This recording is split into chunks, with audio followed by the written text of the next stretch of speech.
He didn't mean to spill it. In fact, it was the last thing he wanted to do.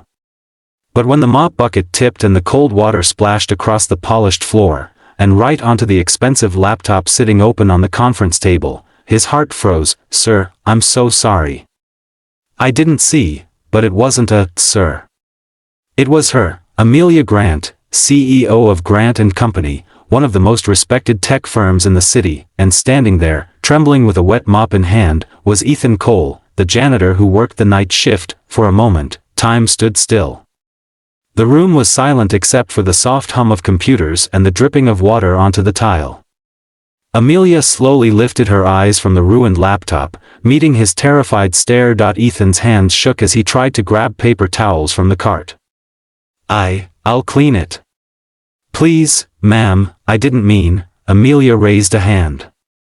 Her voice was calm but sharp. "Stop. Don't touch it." He froze. His chest tightened. He knew what came next. The job he'd fought so hard to get, the one that kept food on the table for his 8-year-old daughter, was gone. She sighed heavily, staring at the water dripping off the edge of the keyboard. That laptop contained 3 months of project data. "Do you have any idea what you just did?" Ethan swallowed hard. "I'm so sorry, ma'am. I'll find a way to make it right."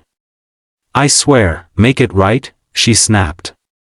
"You can't possibly." She stopped mid-sentence. Her eyes shifted back to the laptop screen. Despite the short-circuiting and flickering, a few faint images were still visible. A photo. A little girl with a wide smile, missing her 2 front teeth, holding a hand-drawn card that said, "For Daddy." Amelia frowned, leaning closer. What is this?" Ethan froze.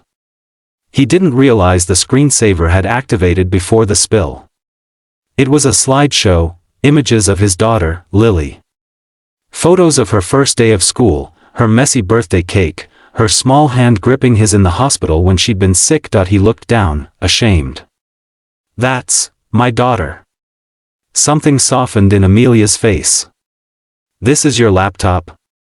He nodded slowly. "Yes, ma'am. The company's laptops are for staff only, so I bought this old one second-hand to study and maybe take online courses during breaks. I was just cleaning in here before the meeting tomorrow. I didn't think anyone would be in." Amelia blinked. "Wait, so it's your laptop, not mine?" "Yes, ma'am." For a moment, relief crossed her features, and then guilt.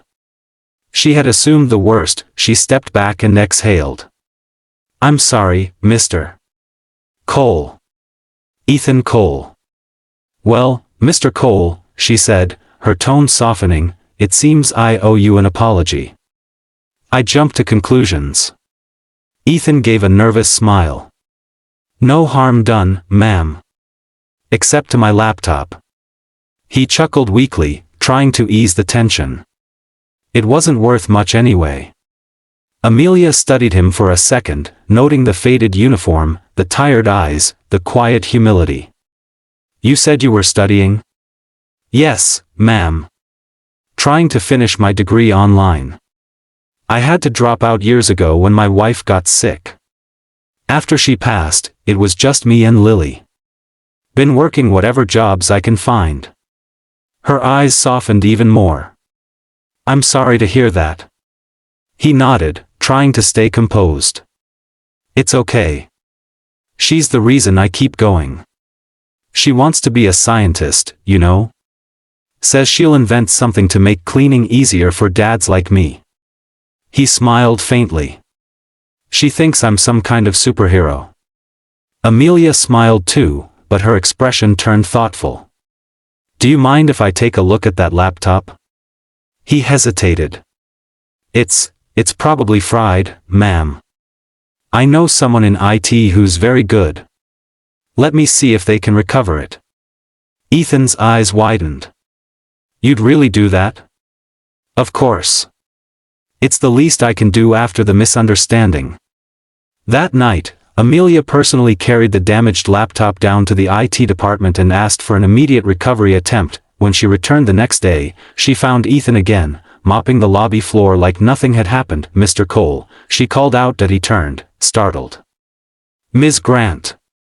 "I didn't expect." They managed to recover the hard drive. She handed him a small external drive. "Everything's here. Photos, documents, everything." Ethan's eyes filled with tears. I don't even know how to thank you." "You already have," she said softly. "By reminding me why I started this company in the first place." He frowned. "What do you mean?" She smiled faintly. Grant and Company was built to make technology accessible to everyone, to make life easier for people who work hard but don't get noticed. Somewhere along the line, I forgot that.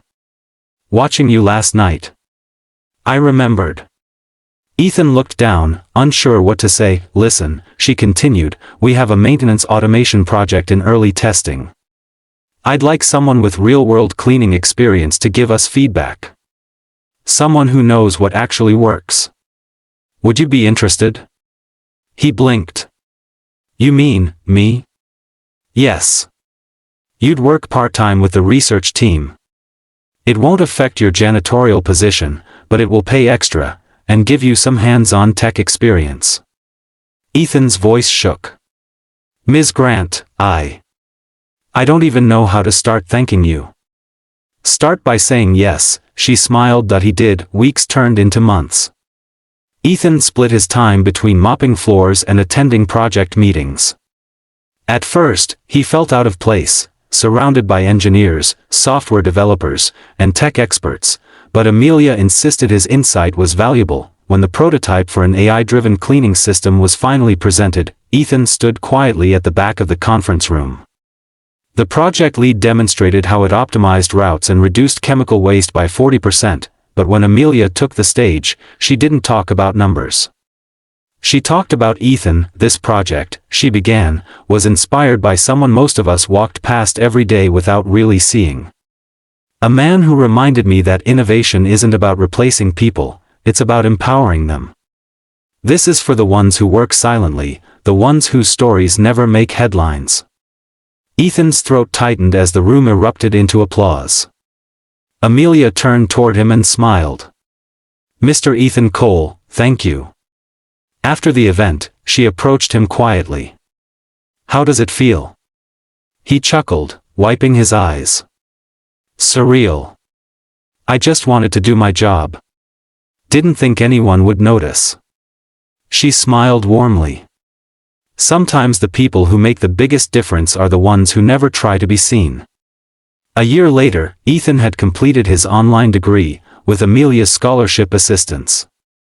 Grant and Company promoted him to full-time operations consultant for facility systems, and his insights helped shape new sustainable technology that reduced waste citywide. But perhaps the proudest day of his life came when Lily stood beside him at the company's annual awards ceremony, holding his hand tightly. The crowd applauded as Amelia presented him with the Human Spirit Award, given to the employee who embodied integrity, perseverance, and compassion. "Daddy," Lily whispered, eyes wide, "you really are a superhero."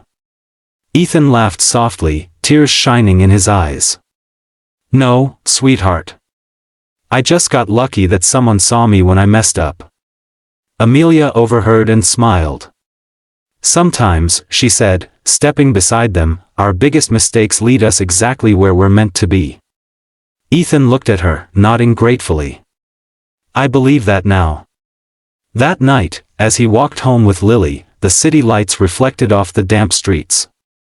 He thought about how easily things could have gone differently, that a single spill had almost cost him everything, but instead had given him a second chance. That he glanced down at his daughter, her hand in his, and whispered, "Always remember this, Lily, when life spills your water, don't panic. Clean it up, stand tall, and keep going. You never know who's watching, or what blessing's hiding in that mess." She smiled, squeezing his hand tighter. "Okay, Daddy."